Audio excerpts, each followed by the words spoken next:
Hey, what's up, everybody? Good energy to you guys. Try to get that. There we go. So, yesterday was my first day back at a job. I haven't worked. My last job was at Pizzicato, and I stopped working there right when the COVID thing became, global. So yeah, it's been I think a little over 2 years since I've worked. Um, And yeah, yesterday was just a training shift for 4 hours. I'm back at another. Um, I'd say they're just about a gourmet pizza company, if not a gourmet pizza company. They're not as I guess you could say extravagant in some of the recipes that they cook up compared to Pizzicato and some of the other restaurants or food places I've worked. But they got some good pies. It's not like Domino's where they have everything shipped in and it's all frozen. Um, I mean, there is a pretty good degree of freshness, and I hope they use. I haven't really gotten too deep into the type of ingredients that they use, but I'm hoping it's more of the organic kind. I'm not sure, but anyway, yeah. I mean, it's not Domino's. It's a pretty decent company. They offer good benefits, health insurance. They have good paid time off. They're very cooperative with their employees, very accommodating. You get free shift meals. You get discounts on pizzas when you're not working. You get tips too. And I'm getting paid more than minimum wage. So I'm pretty ecstatic actually. Yeah, this has been something I really needed. I haven't worked, like I said, in over 2 years for various different reasons. A lot of it had to do with Little Bear for a while because he was in a violent mode, and I did not feel comfortable going to work knowing that there was a very high possibility that he would be attacking my parents. And at the time, my brother wasn't living with us either, so I was the only one who could really, stand in between Little Bear and my parents, who were both, in their 60s, getting violently attacked. And then I hurt my back too, so that laid me up for a while as well.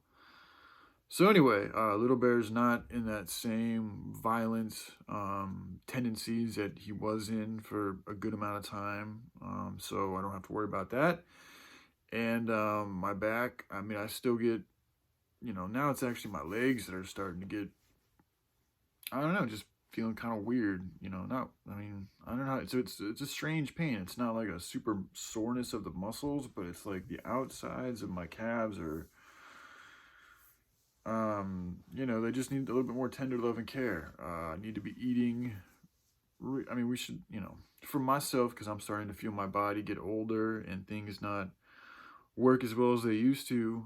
These are all indicators that you got to give your body a little bit more attention, man, and also maybe take it a little bit easier, on some things that I have before.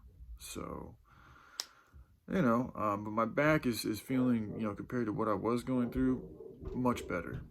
So I'm really glad to hear that. My left hip is for the most part healed. And as you can hear, that's Little Bear. He is barking. My dad is upstairs, so he should be on.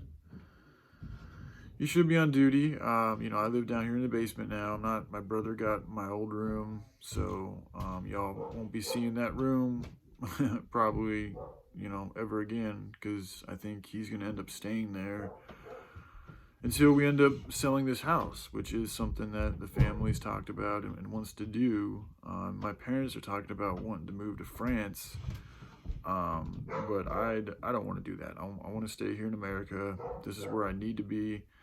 This is, I mean, I love this land, man. I do, and I love the people of this land, and I think that we Americans have, in a lot of ways, I think a lot of this, this change, fighting the good fight, relies largely on American shoulders. If you look at our history, we're the last and biggest nation to move away from tyrannical forces and try to create something that is free of corruption as well as we can. And I do think that a lot of the intent that went into the foundation of this country came from people with good hearts. I do. I really think that they tried to figure out a system of government that was for the people and by the people. It's just, again, with the introduction of big businesses and over time, and people, they get greedy, they get weak, they fall for temptations, they lose integrity, people get bought out. I mean, there's various reasons why things change over time, but I do think the original intentions of America were good. And I think that carries a lot of weight because that's a spiritual force that is still imbued, inherited, involved in all of us to varying and greater degrees, lesser and greater degrees depending on one's involvements and, choice to care about these things. So again, I think a lot of it is up to America. We have a very large middle class that has a lot of power, that has a lot of wealth, but which is also in danger, in my opinion, because our enemy knows that we do have a great deal of wealth. And if we were able to come together in some type of a good and organized fashion, that we could literally develop our own infrastructure. America, we have over 400 million guns here in America. And there's 5 to 10 million assault rifles in America. That's just America. So there's more guns here than there are people.